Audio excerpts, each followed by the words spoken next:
Assalamualaikum warahmatullahi wabarakatuh. Saya Nadia Alsana Putri. Di sini saya akan menjelaskan quality control dari radiodiagnostik, radioterapi, dan kedokteran nuklir. Radiodiagnostik sendiri terdiri dari CT, radiografi umum, dental, dan mamografi. Radioterapi terdiri dari linet, brachyterapi, kobalt 60, dan yang terakhir kedokteran nuklir terdiri dari SPECT dan PET. Yang pertama ada CT scan. Tujuan dari QC yaitu untuk memastikan peralatan pencitraan menghasilkan kualitas citra terbaik dengan dosis radiasi terhadap pasien yang minimal.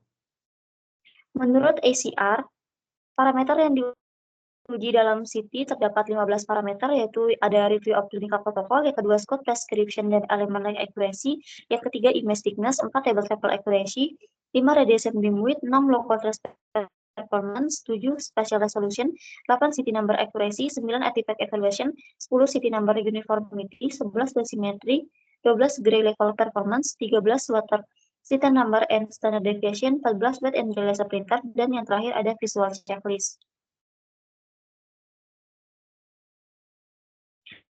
Yang pertama dari review of clinical protocol, tujuannya yaitu untuk memastikan bahwa protokol pemeriksaan telah menggunakan fitur yang tepat dan untuk memastikan protokol yang digunakan mampu mendapatkan kualitas citra yang diinginkan. Frekuensi dalam pengujian ini yaitu setahun sekali atau setelah dilakukannya perbaikan. Yang kedua ada Scott Prescription Element Like Accuracy, yaitu untuk menentukan hasil dari pengujian elemen like accuracy, penguji harus melakukan verifikasi bahwa marker radiopektri terlihat pada citra hasil rekonstruksi. Jika dilakukan dengan cara multiple scan, maka identifikasi citra di mana letak markernya dapat terlihat dengan baik. Si citra menentukan misal elemen yang terjadi. Dan untuk Scott prescription dengan cara membandingkan perbedaan letak dari posisi Scott dengan posisi citra marker pada hasil scanning, batas limitasi dari perbedaan yang terjadi ialah sebesar 2 mm untuk kedua pengujiannya. Frekuensi dalam pengujian ini yaitu setahun sekali. Yang ketiga ada image thickness, tujuannya untuk memeriksa ketebalan slide setelah rekonstruksi dibandingkan dengan nilai nominalnya. Frekuensi pengujian ini setahun sekali atau setelah adanya perbaikan. Pengujian ini menggunakan Phantom sebagai target internal yang dapat mengidentifikasi image thickness yang telah terrekonstruksi. Untuk Phantom ACRC TAP, setiap garis mempresentasikan 0,5 mm thickness dengan cara menghitung setiap garis yang tampak pada Phantom, lalu bagi jumlah garis yang ada dengan dua hasil pengujian image thickness harus sama dengan nilai nominal dalam 1,5 mm. Selanjutnya ada table travel accuracy, tujuannya yaitu untuk memeriksa meja pemeriksaan pasien bergerak sebagaimana yang ditunjukkan. Meja pergerakan pasien ini harus akurat dalam 2 mm. Pengujian dilakukan dengan frekuensi setahun sekali. Pengujian ini menggunakan Phantom yang sama dengan pengujian pada Scott. Langkah pengujiannya yaitu dengan cara menaruh beban yang sama dengan berat rata-rata pasien. Posisi Phantom awal ada pada saat set yang pertama dari visual marker pada titik awal pengukuran, indikator posisi meja dijadikan 0. Setelah itu digerakkan meja ke bagian kedua dari external visual marker.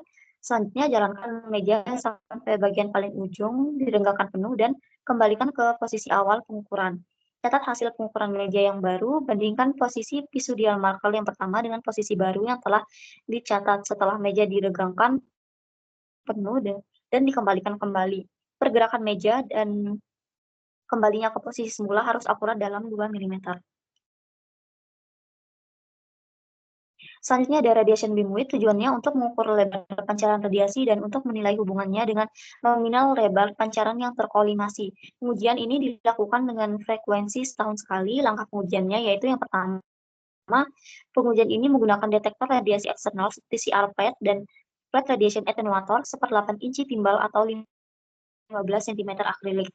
Ditempatkan flat radiation attenuator pada meja pemeriksaan dan tempatkan detektor radiasi eksternal pada flat attenuator. Tinggi meja diatur hingga detektor radiasi eksternal terletak tepat pada isocenter. Selanjutnya, scan menggunakan total nominal radiation beam width yang produk sediakan. Untuk perhitungan hasil pengujian menggunakan metode yang sesuai radiasi eksternal yang digunakan. karena hal ini menentukan radiation beam width untuk setiap nilai unik dari total nominal radiation beam width-nya.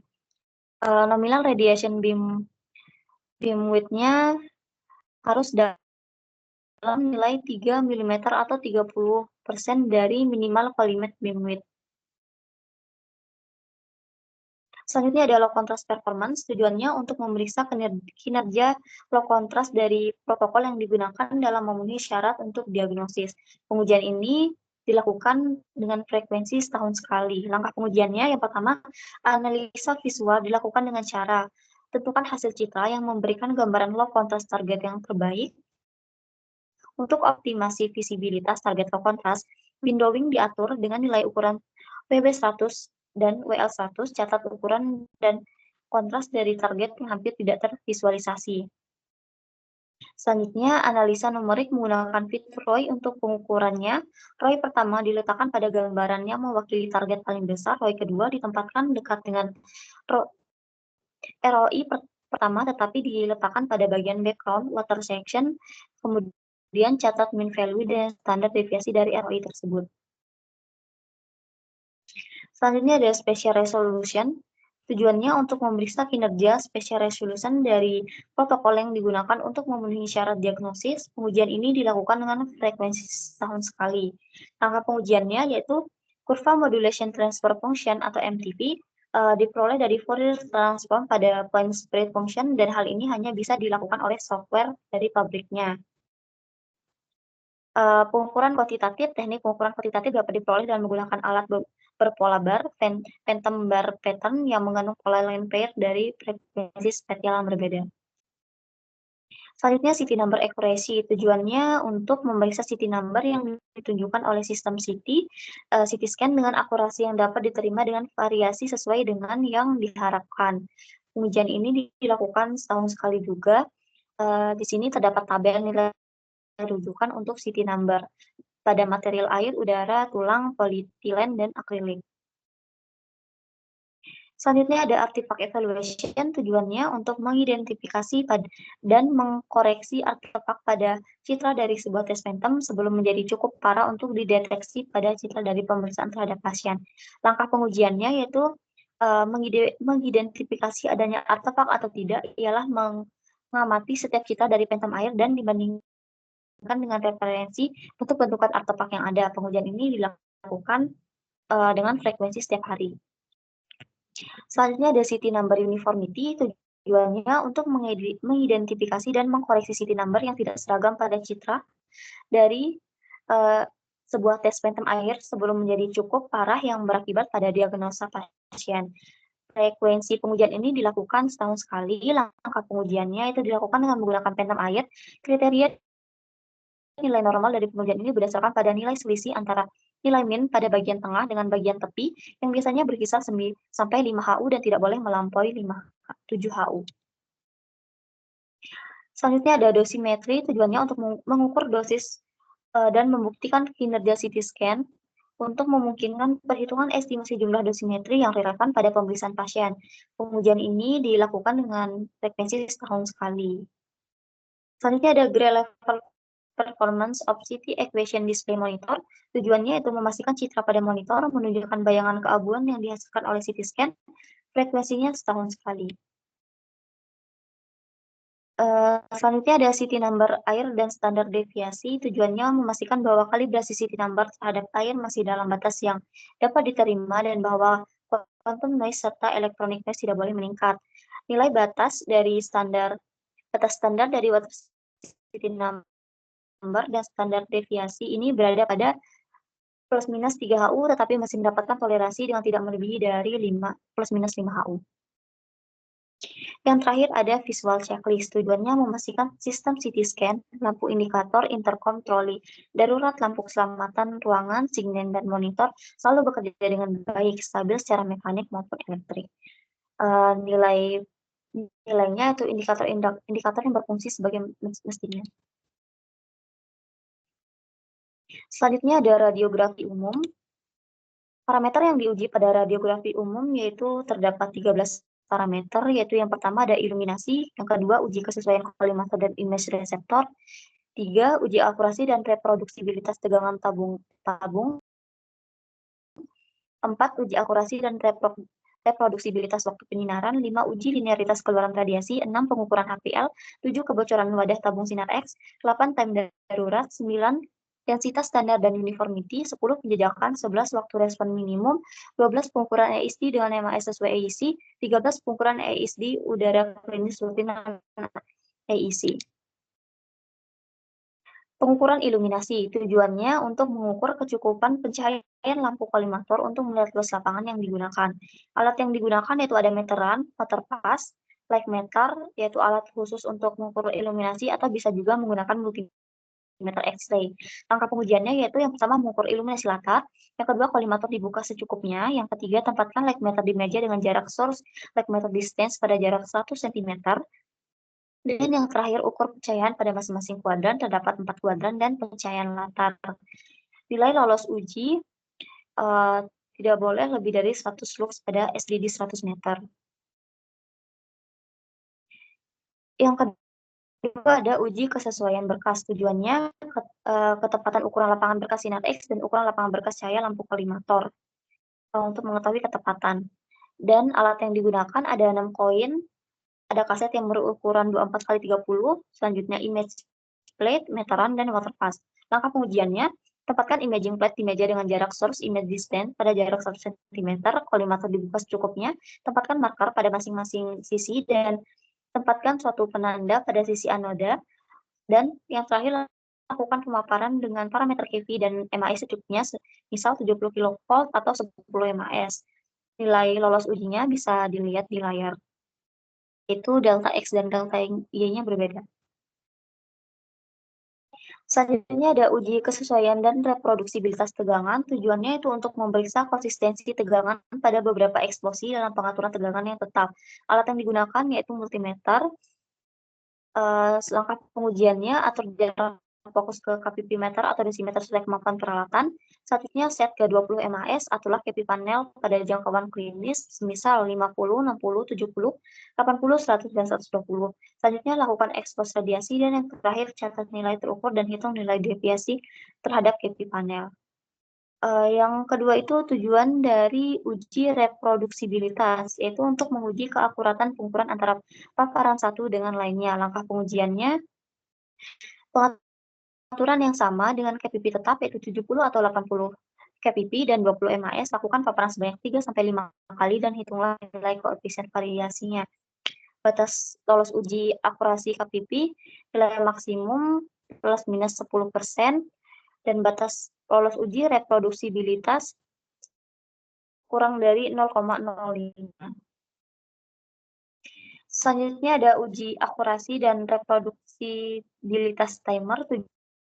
Tujuannya karena dosis pasien bergantung pada variasi timer generator tabung sinar X, oleh karena itu keakurasian timer menjadi persyaratannya. Alat yang digunakan yaitu multimeter dan meteran.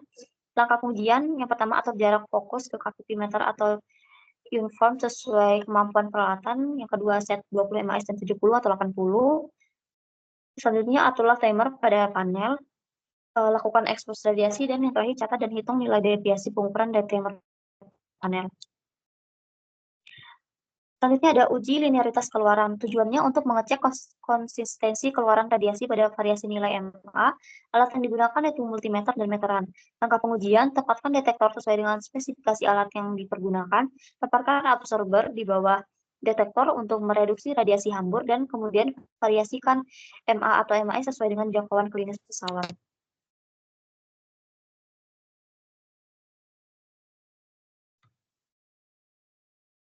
Selanjutnya ada pengukuran HPL. Tujuannya untuk menilai kualitas berkas sinar X dan kecukupan filtrasi untuk menyaring radiasi sinar X energi rendah. Alat yang digunakan ada dosimeter, meteran, filter AL. Langkah pengujiannya, set pesawat pada 80 kV dan MAS secukupnya, ekspos dan catat nilai HPL-nya, ulangi untuk pengaturan KPP lainnya seperti 60, 70, 90, dan catat masing-masing nilai HPL-nya. Pengukuran kebocoran wadah tabung. Tujuannya untuk menilai kebocoran radiasi dari wadah tabung sinar X. Alat yang digunakan ada dosimeter, meteran, dan plot TB. Maaf tadi nge-lag. Saya ulangi, pengukuran kebocoran wadah tabung tujuannya yaitu untuk menilai kebocoran radiasi dari wadah tabung final X. Alat yang digunakan ada dosimeter, meteran, plat TB. Angka pengujiannya bisa dilihat di layar. Selanjutnya ada pengukuran kendali paparan otomatis AEC. Tujuannya, bagi pesawat sinar X yang dilengkapi dengan AEC, tujuannya untuk mengetahui alat AEC berjalan sesuai dengan standar. Time darurat tujuannya untuk memastikan time darurat berfungsi dengan baik. Alat yang digunakan 2 mm per TB, timer elektronik. Angka pengujiannya tutup AEC atau baki dengan 2 mm per TB atau density AEC ke posisi 0. Expose dan catat waktu expose yang terukur pada timer elektronik. Gunakan MA rendah untuk mengetahui waktu berhenti time cut off. Gunakan MA tinggi untuk mengetahui batas MA untuk menghentikan operasi. Densitas standar dan uniformitas tujuannya untuk memastikan AEC berfungsi dengan baik untuk menghentikan atau mengatur eksposi.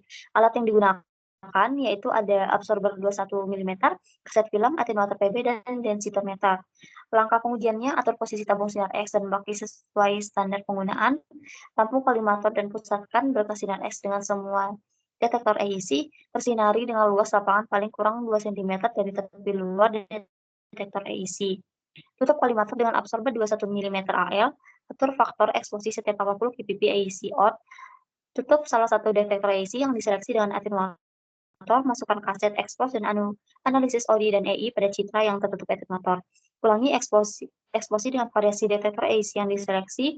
Dan yang terakhir, analisis CV dari ODI. Untuk nilai ujinya bisa dilihat di tabel samping. Selanjutnya ada penjejakan. Tujuannya yaitu untuk menilai AEC berfungsi dengan baik, memastikan image atau citra yang dihasilkan uniform terhadap perubahan KPP dan ketebalan pasien. Alat yang digunakan adalah Phantom Perspex, kaset, film atau CR, dan densitometer. Variasi ketebalan pasien, langkah-langkahnya untuk menentukan variasi ketebalan pasiennya itu yang pertama, atur faktor eksposi pada standar penggunaan tertentu, misalnya 70 kpp. Letakkan 10 cm perspek phantom di atas baki, kemudian expose dan catat MIS yang tercantum pada kontrol panel, dan catat nilai OR atau EI. Selanjutnya, ulangi dengan ketebalan phantom 15, 20, 25 cm. Nilai lolos ujinya bisa berbeda ya, variasi, seperti variasi ketebalan phantom, KPP, dan kombinasi KPP dan ketebalan phantom. Selanjutnya ada waktu respon minimum, tujuannya untuk mengetahui dan memastikan bahwa nilai waktu respon minimumnya berfungsi dengan baik. Alat yang digunakan ada timer digital 6 lembar per step phantom dengan ukuran 24 cm x 30 cm x 1 cm. Untuk langkah-langkah menentukan variasi ketebalan pasiennya yaitu detektor atau sensor di atas buki dan pastikan detektor tidak menutupi AEC. Tempatkan 6 lembar perspek antara tabung sinar X dan detektor. Expose dan KPP dan MF cukup tinggi, misalnya 120 kpp sampai 200 MA. Catat waktu eksposnya, dan yang terakhir ulangi dengan mengambil ketebalan phantom diambil 1 lembar dan seterusnya masing-masing dikurangi 1, sehingga waktu ekspos yang terukur membentuk nilai yang tetap. Nilai lolos ujinya bisa dilihat di samping.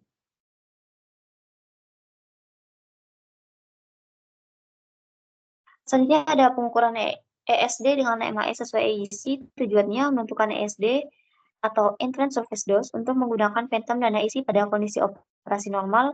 AP abdominal projection. Alat yang digunakan ada phantom abdomen atau 20 cm per phantom, dosimeter, dan meteran. Langkah-langkah untuk menentukan variasi ketebalan pasiennya. Pertama, tanyakan pada radiografer nilai KPP dan ESID untuk ketebalan pasien 3 cm AP abdominal projection. Yang kedua, atur pada faktor eksposi tersebut dengan kolimasi solos phantom. Dan yang terakhir, expose dan catat nilai MAS serta KPP yang ditampilkan pada panel kendali atau sesuai pengaturan isi. Nilai lolos ujinya bisa dilihat di bawah. Selanjutnya ada pengukuran ESD dengan MAS sesuai AEC untuk mengukur AEC udara. Langkah-langkahnya yang pertama, pindahkan phantom Letakkan detektor di udara pada posisi yang sama di permukaan phantom, jarak detektor ke meja dengan ketebalan phantom, kalibrasikan selos detektor, pilih mode manual tanpa isi, lakukan expose faktor yang sama dan catat dosis yang terukur. Selanjutnya ada pengukuran EISD udara klinis rutin non-AEC. Tujuannya menentukan EISD udara pada kondisi operasional normal API abdominal projection. Alat yang digunakan ada dosimeter dan meteran. Variasi ketebalan pasien, letakkan detektor di udara pada jarak 2-3 cm di atas permukaan meja. Kalibrasikan seluruh detektor, expose menggunakan MAS yang relevan untuk ketebalan pasien 2-3 cm, API abdominal projection, dan catat data serta hasilnya. Selanjutnya ada quality control pada dental. Pesawat ekstradental itu terbagi menjadi 3, ada intraoral, panoramik, dan panoramik with cephalometry. Pada pengujian dental, yaitu parameter yang diuji ada kolimasi berkas sinar X,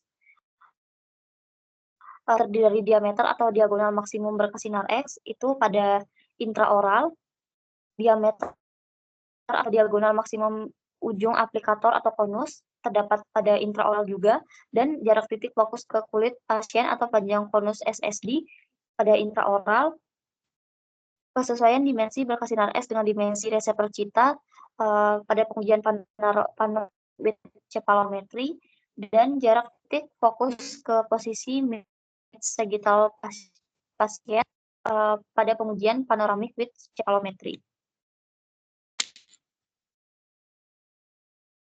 Selanjutnya ada kesesuaian dimensi berkas sinar X dengan dimensi slit. Yang kedua, dimensi citra itu pada panoramik. Kemudian penyesuaian area masih berkas sinar X pada pesawat pada area target pada reseptor cita pesawat cephalometry, pastinya pada uji panoramik with cephalometry. Dan yang kedua ada pengujian generator dan tabung sinar X. Akurasi tegangan pengujiannya di ketiga jenis pesawat tersebut. Dan yang kedua ada akurasi waktu penyinaran. Pengujiannya di intraoral serta panoramik with cephalometry. Reproduksibilitas terdapat di tiga-tiganya. Kualitas berkas sinar X atau HPL tiga-tiganya juga. Alat yang digunakan untuk pengujian ini ada meteran, multimeter X-ray, dan film CR atau DR. Uji kolimasi intraoral tujuannya untuk memastikan area berkas sinar X berada dalam area konus, untuk mengetahui kecukupan diameter atau diagonal konus, dan yang terakhir untuk mengetahui jarak titik fokus ke pasien. Alat yang digunakan ada kaset berisi film atau image receptor, meteran, dan waterpass. Nilai lolos uji diameter atau diagonal konus maksimum kurang dari sama dengan 60 mm, dimensi berkas sinar X kurang dari dimensi ujung konus, dan SSD-nya tidak boleh lebih dari 200 mm.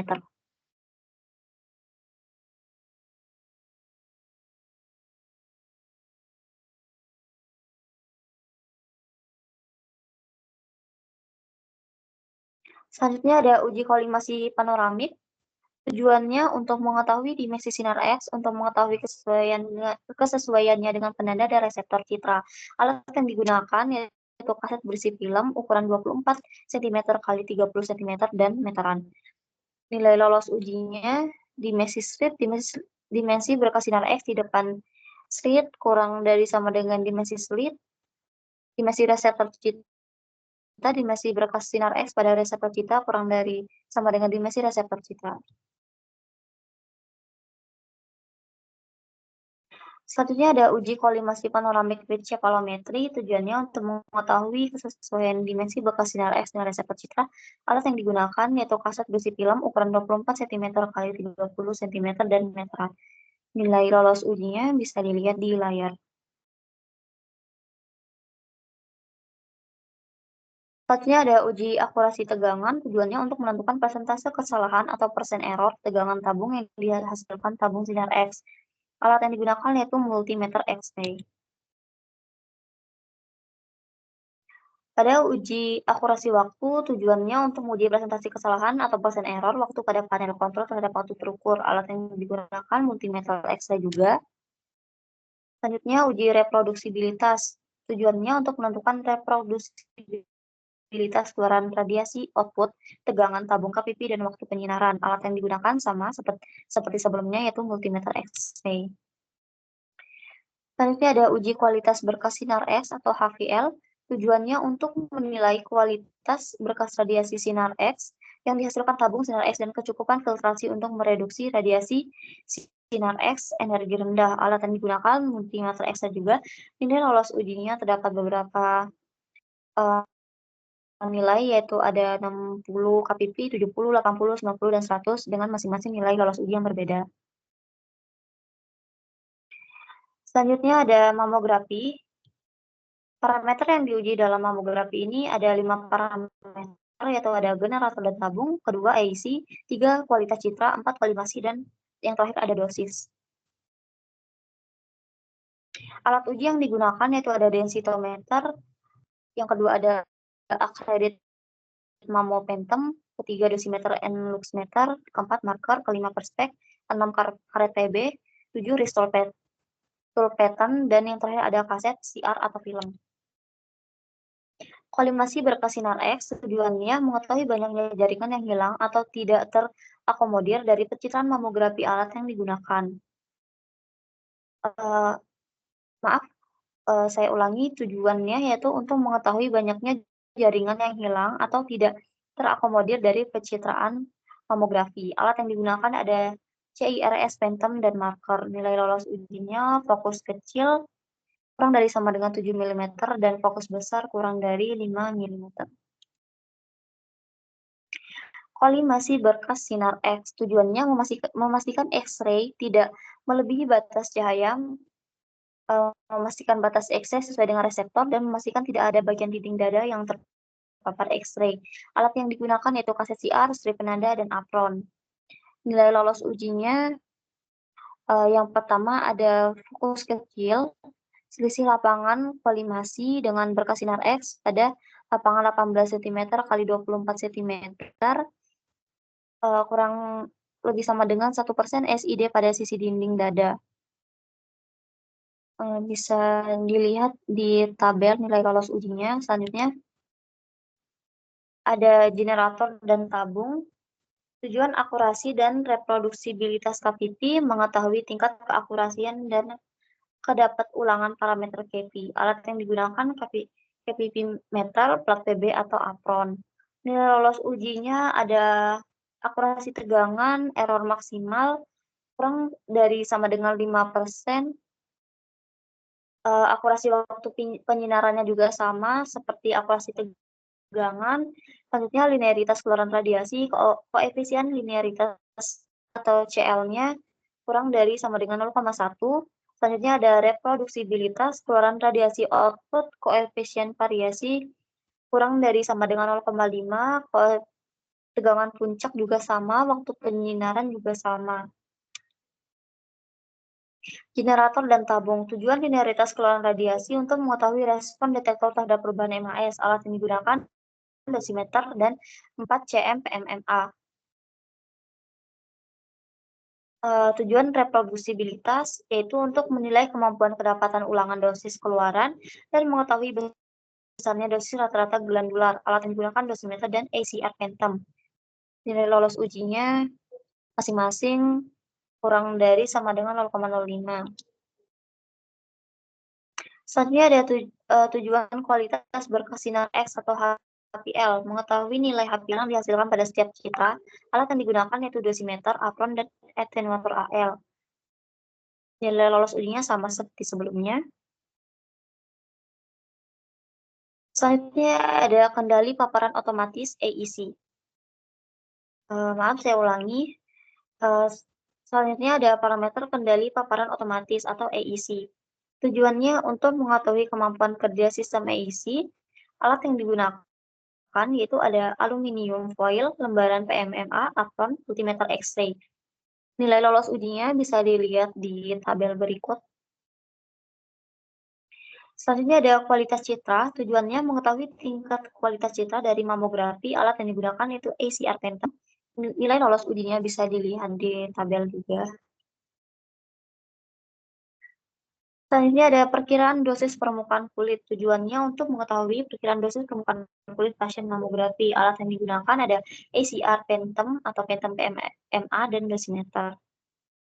Nilai lolos ujinya ada min Greenberg dos MGD, ekuivalen ketebalan 45 mm Phantom PMMA atau Phantom ACR dengan masing nilai lolos uji kurang dari sama dengan 2,5, sedangkan Phantom ACR 3 mg. Selanjutnya pada radioterapi terdapat LINEC. Parameter uji pada LINEC ini ada 3, yaitu ada daily test, monthly test, dan annual test. Parameter uji saat jaminan kualitas harian atau daily test, frekuensi yang diuji yaitu ada X-ray output konstansi dengan action level 3% atau toleransi 3%, elektron output konstansi juga 3%, laser dengan toleransi 2 mm, distance indikator 2 mm, door interlock fungsional, dan audio visual monitor.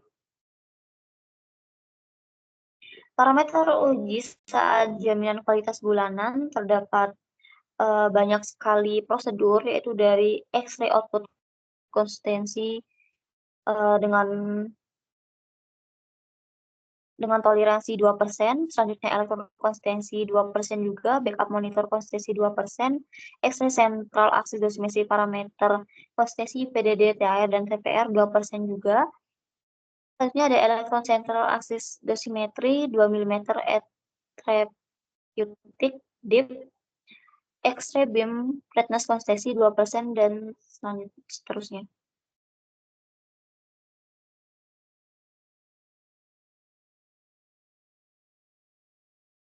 Selanjutnya ada parameter uji saat jaminan kualitas tahunan atau annual test.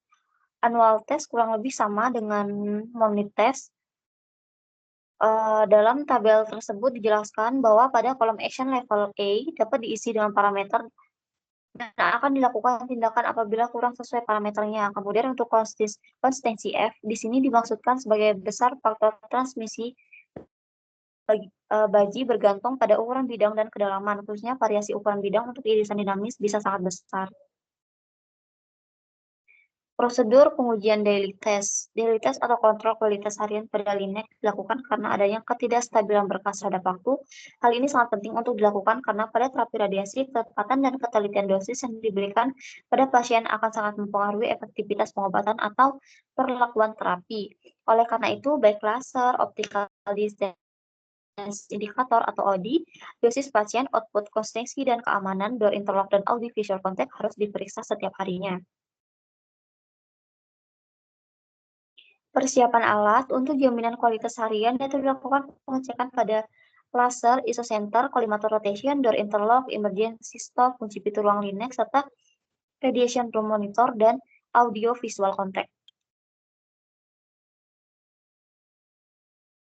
Prosedur pengujian daily test yaitu pelaksanaan ujinya dalam pengecekan harian ini menggunakan laser merah dengan panjang gelombang kurang lebih 635 nm dengan akurasi penyesuaian pada isocenter plus minus 0,5 mm, di mana keterangan batas toleransi yaitu sebesar 2 mm, maka laser dikatakan berfungsi dengan baik. Kemudian pengecekan isocenter yang dilakukan dengan menggunakan kertas milimeter sebagai pengganti target dengan luas lapangan radiasi 10 x 10 cm dengan mengatur posisi meja pasien secara vertikal, horizontal, maupun longitudinal sampai bidang cahaya pada kolimator memenuhi luas bidang pada kertas. Selanjutnya pengecekan kolimator rotation dilakukan untuk mengetahui kesesuaian pengaturan bacaan luas lapangan pada kolimator dengan bacaan sungguhnya, di mana perubahan sudut kolimator tidak mempengaruhi isocenter. Selanjutnya pengecekan pada door interlock, kunci pintu ruang LINEC, emergency stop, serta radiation room monitor dan audio visual contact, yang mana dalam pengecekan ini semua alat harus berfungsi dengan baik. Pada komponen-komponen ini merupakan perangkat keamanan dalam proses terapi radiasi. Pada gambar A dan B yaitu pada gambar A layar tampilan ukuran kolimator dan gantry pada Linux, dan B pengecekan luas lapangan sinar kolimator dilihat pada kertas grafik. Pengecekan ukuran kolimator bertujuan untuk memastikan kesesuaian antara bacaan luas lapangan kolimator yang sudah diatur pada kontrol panel atau pada layar monitor, bacaan skala mekanik, dan posisi sesungguhnya. Gambar selanjutnya yaitu gambar A merupakan gambar penyelesaian laser dengan menggunakan Wilk Phantom, dan gambar B penyelesaian laser terhadap crosshair gantry.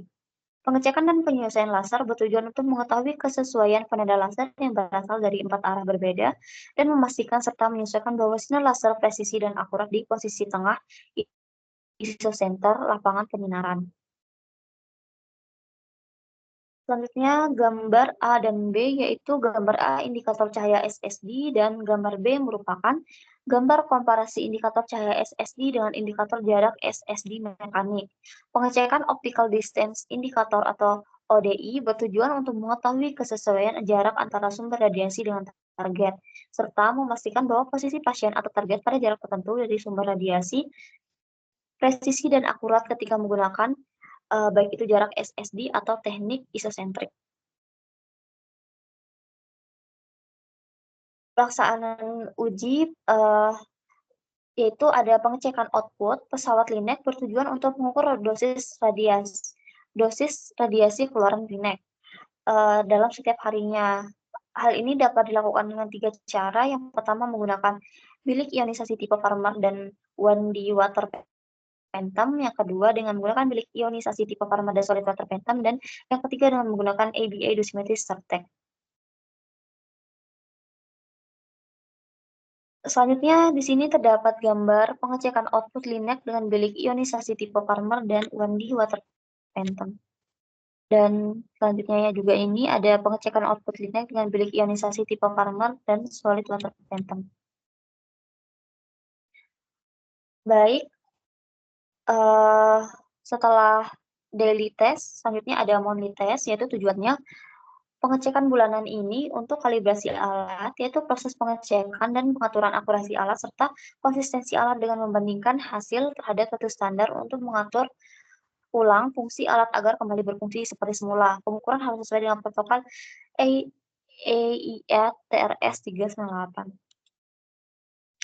Persiapan alat yang digunakan yaitu menggunakan water phantom atau step phantom. Pelaksanaan uji prosedur water phantom bisa dilihat di tabel pelaksanaan dari 1 sampai 15. Selanjutnya ada prosedur pengujian annual test. Pengecekan tahunan ini membandingkan hasil pengukuran dosis pengeluaran yang telah dilakukan selama setahun untuk mengetahui konsistensi alat.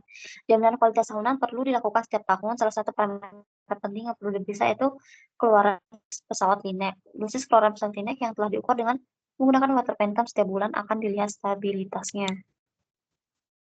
Selanjutnya ada brachytherapy. Brachytherapy juga dikenal sebagai radioterapi internal atau radioterapi sumber tertutup.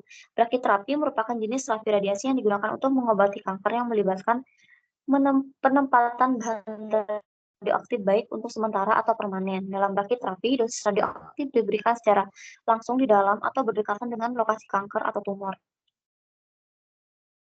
Alat yang digunakan untuk pengujian brachytherapy terdapat 8 alat, yaitu ada well type ionization chamber, kedua elektrometer, 3 watt test equipment, 4 termometer, 4 barometer, 6 sistem manajemen aktif, 7 penggaris uji panjang, dan yang ke-8 adalah film. Uji quality control untuk sumber brachytherapy. Jenis sumber yaitu waktu parolama, ujinya bentuk kimia atau fisik, frekuensi 1, toleransi D.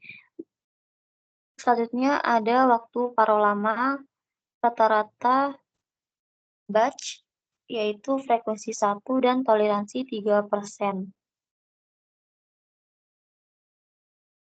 Dalam brachytherapy ini ada 2 jenis aplikator, yaitu ada intracavitary dan interstitial. Intracavitary itu lokasi sumber yang diuji, yaitu ada lokasi sumber, koinsiden sumber aktif, dan daminya. interstitial, yaitu consider sumber aktif dan dummy-nya juga.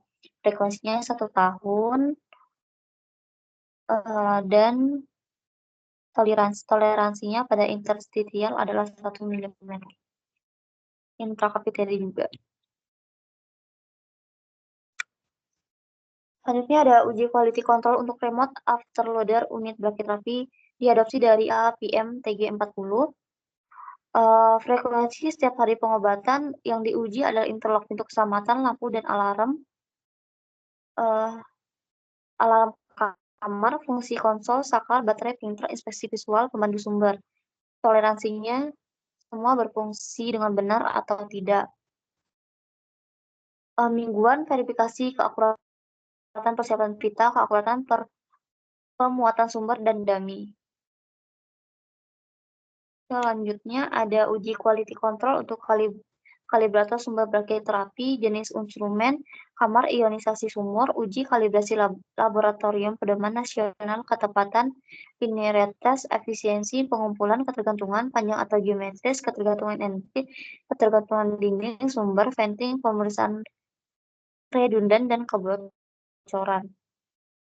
Untuk frekuensi dan toleransinya bisa dilihat di tabel. Selanjutnya ada uji quality control untuk sistem perencanaan pengobatan dan kalkulasi untuk pengobatan diadopsi dari AAPM 340. Frekuensi, commissioning, dan setelah pemutakhiran perangkat lunak. Ujinya pemahaman algoritma, medan tunggal atau distribusi isodos, sumber, hari untuk frekuensinya harian, bulanan, dan tahunan. Toleransinya ada yang berfungsi seperti medan tunggal atau distribusi isodos, toleransinya 2% atau 2 mm, sumber 2%, kalkulasi waktu pengobatan 2% atau 2 mm, kasus uji 1 mm, sistem masukan atau keluaran 1 mm, alat masuk atau keluaran input atau outputnya tiada perubahan, dan checksum 2% atau 2 mm. Selanjutnya ada Kobat 60. Parameter yang diuji pada Kobat 60 ada 3, yaitu beam alignment, cost test, dan safety checks. Beam alignment test, crosshair, lamp, field size, indikator, sagittal laser, atur gantry komposisi partikel, dan ukuran bidang menjadi 20 cm x 20 cm. Letakkan layar semi transparan atau kertas grafik di atas dan sesuaikan permukaan dengan jarak sumber atau SAD. Posisikan pusat layar silang pada rambut silang bidang cahaya. Laser sagittal sekarang harus mengenai pusat layar silang dan disejajarkan oleh salah satu sarang silang. Putar kolimator 180 derajat. Pusat salib harus tetap berada di dalam lingkaran di dianosfer 2 mm dan bidang kanan perbatasan dengan tanda layar dengan jarak 3 mm pada setiap orientasi 90 derajat. Ini adalah pengujian posisi lampu dan optik terkait. Cabut kembali pemeriksaan untuk jarak yang lain 0,75 meter atau 1,5 kali SHD.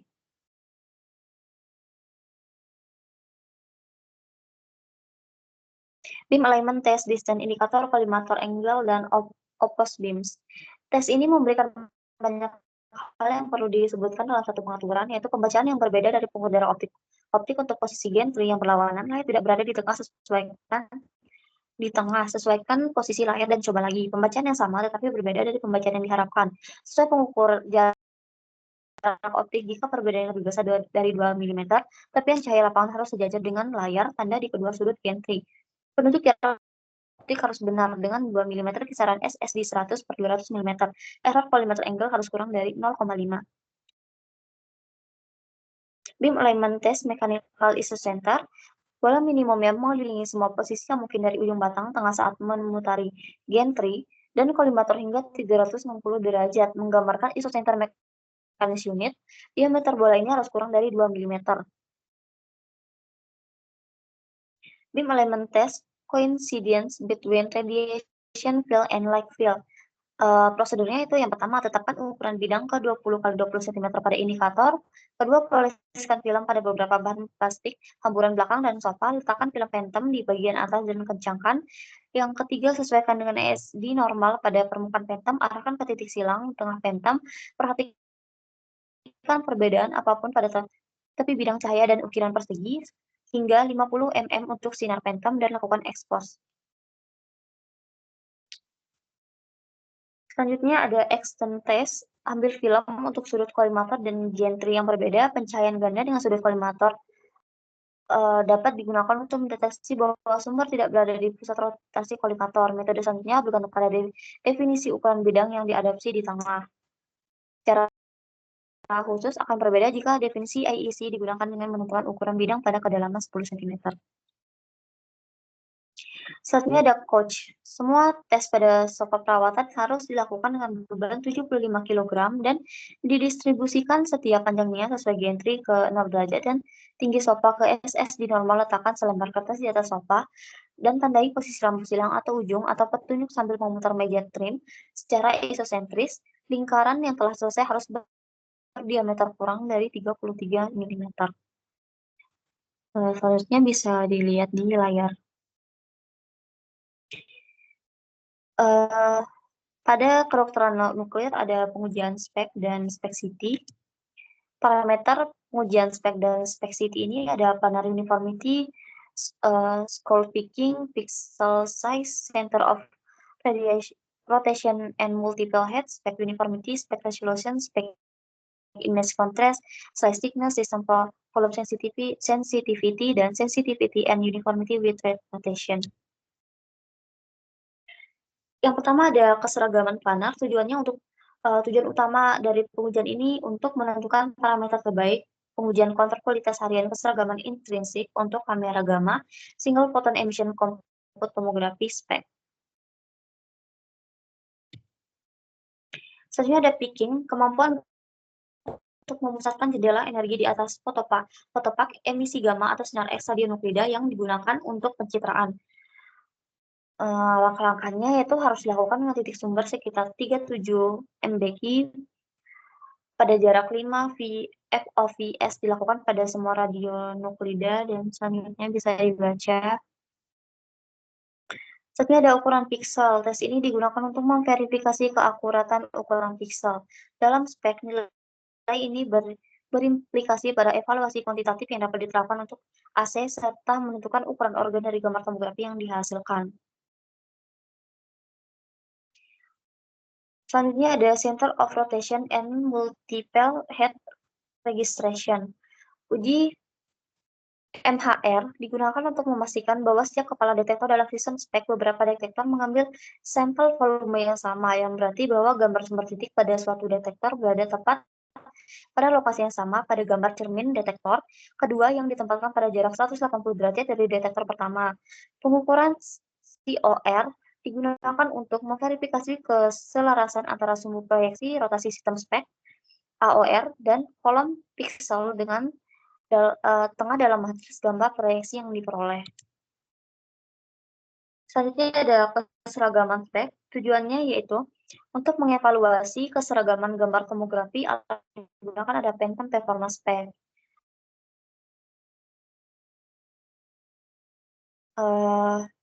Di sini menggunakan radionuklida 370 mbq serta 99 mTe dan dilakukan pencitraan dengan 120 sampai 128 tampilan. Spec resolution tujuannya yaitu tujuan pengujian dari spec resolution ini untuk mengevaluasi resolusi gambar tomografi. Berbagai metode yang dilakukan bergantung pada standar yang digunakan dan berkisar dari inspeksi visual bagian batang dari kinerja spek Phantom untuk menentukan ukuran minimum batang untuk evaluasi lebar penuh radial, tangensial dan aksial garis maksimum FWHM dari sumber titik di udara yang digunakan untuk uji COR dan cukup mencakup penilaian visual terhadap resolusi. Di sini terdapat gambar bagian bola padat atau gambar sebelah kiri dan bagian batang sebelah kanan dari Phantom Performance Spec yang menunjukkan ukuran bola dan batang yang berbeda. Pada gambar kiri terlihat bola keempat yaitu 15,9 mm. Gambar di sebelah kanan menunjukkan bahwa bagian batang ketiga terlihat 9,5 mm atau keempat 7,9 mm. Selanjutnya ada Space Image Contrast. Tujuannya yaitu untuk mengevaluasi kontras gambar tomografi. Phantom Kidra Spec juga digunakan di sini dengan bola pada di tempatnya atau gambar sebelumnya. Selanjutnya ada Slice Thickness. Tujuannya untuk menguji ketebalan irisan tomografi di pusat VOV. Sistem Volume Sensitivity yaitu sistem total terhadap konsentrasi aktivitas yang seragam dalam phantom silinder tertentu. Pengukuran ini bergantung pada detektor konfigurasi, jenis kolimator, jenis radionuklida, pengaturan jendela energi, dan konfigurasi sumber. Selanjutnya ada sensitivity and uniformity bit rotation, digunakan untuk menentukan variasi sensitivitas sistem sebagai fungsi dari posisi sudut detektor. Di sini ada CT testing, yaitu ada tube warm up and air calibration. Selanjutnya ada uniformity, noise, linearity, resolution, and artifact. Dan terakhir CT dose assessment. Tube warm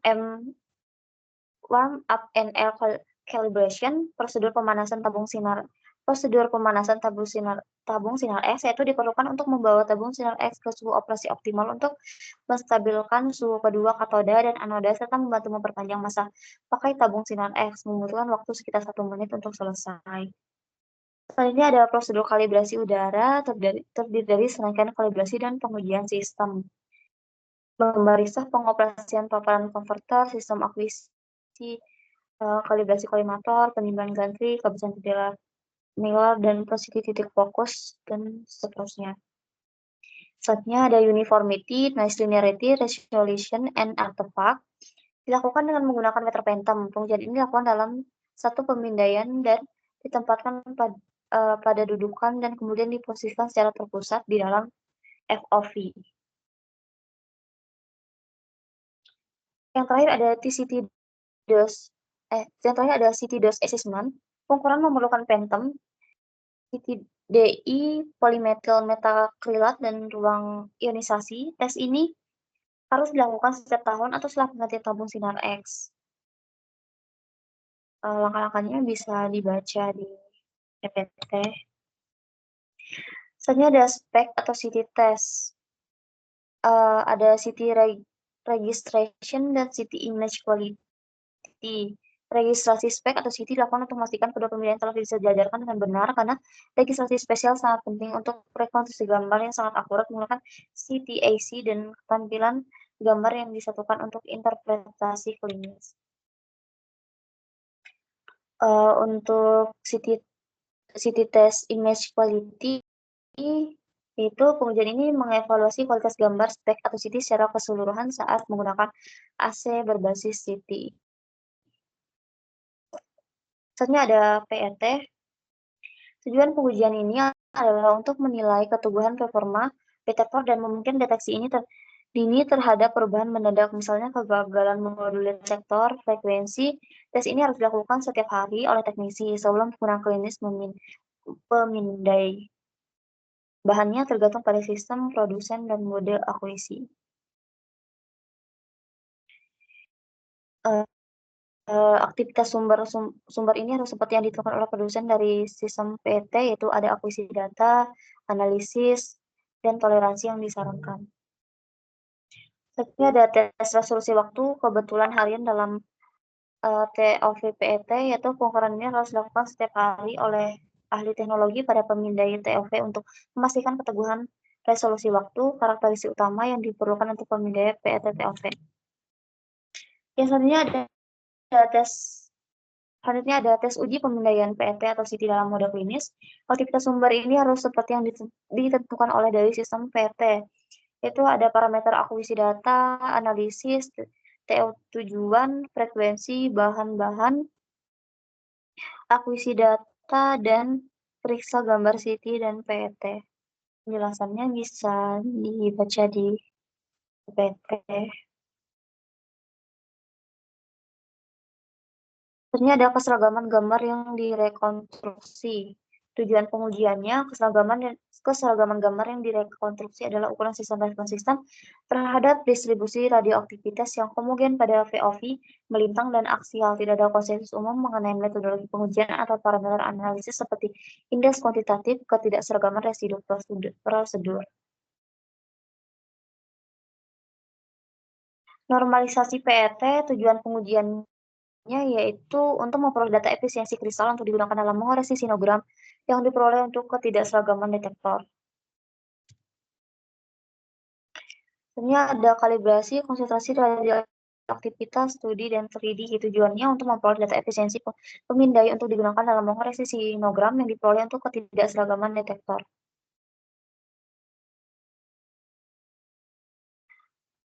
Kalibrasi offset untuk PET atau CT. Tujuan pengujiannya untuk menentukan X, Y, dan Z yang diperlukan untuk mendaftarkan gambar PET dan CT yang diperoleh. Semua produsen PET atau CT memiliki prosedur standar untuk koregistrasi data PET dan CT. Uji kualitas gambar rutin untuk PET atau CT, tujuan pengujiannya itu untuk memantau konsistensi parameter kualitas gambar dengan menggunakan pentam yang tidak seragam yang tersedia secara luas. Frekuensinya dilakukan setiap 3 bulan oleh tenaga medis yang berkualifikasi fisikawan. Terima kasih, sekian dari penjelasan saya, kurang lebihnya mohon maaf.